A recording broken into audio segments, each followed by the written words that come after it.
que je vis et ce que vit ma famille, malheureusement, c'est le quotidien, non seulement de ma famille, depuis 62 jours aujourd'hui, mais de l'ensemble de 2,3 millions de Palestiniens qui se trouvent dans la bande de Gaza.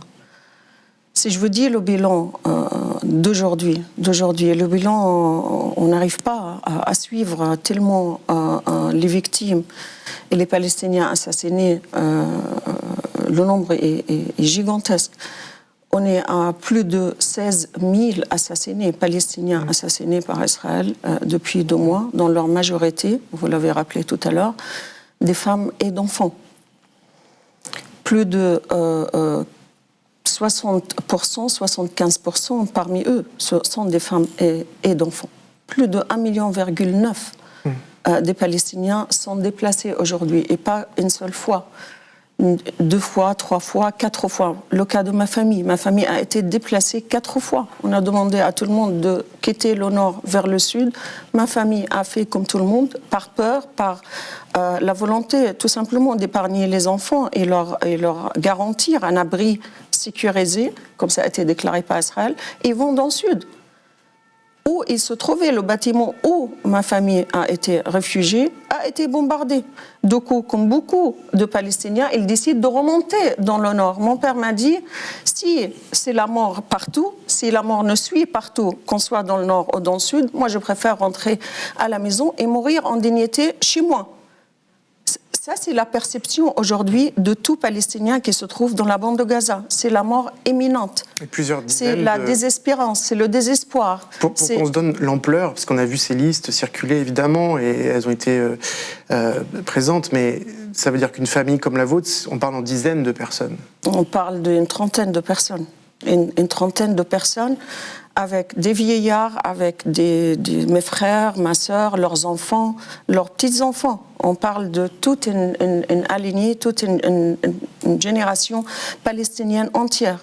Or que quand les Palestiniens s'enfuient pour le sud a été bombardé.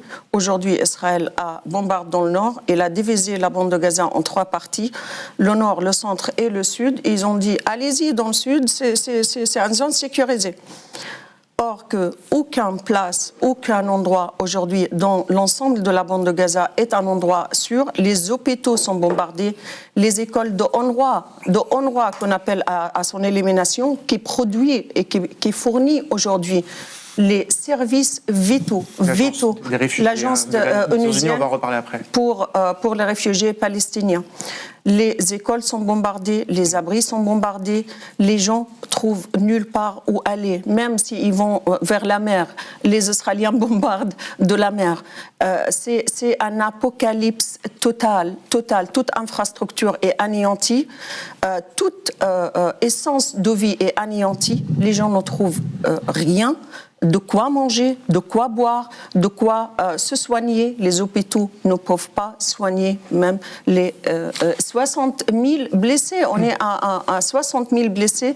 On est devant une catastrophe humanitaire. On est devant une catastrophe sanitaire.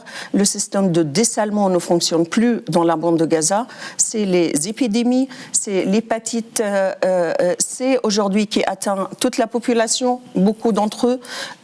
C'est les maladies de la peau, c'est les femmes enceintes qui sont en train d'accoucher dans des conditions extrêmement dangereuses.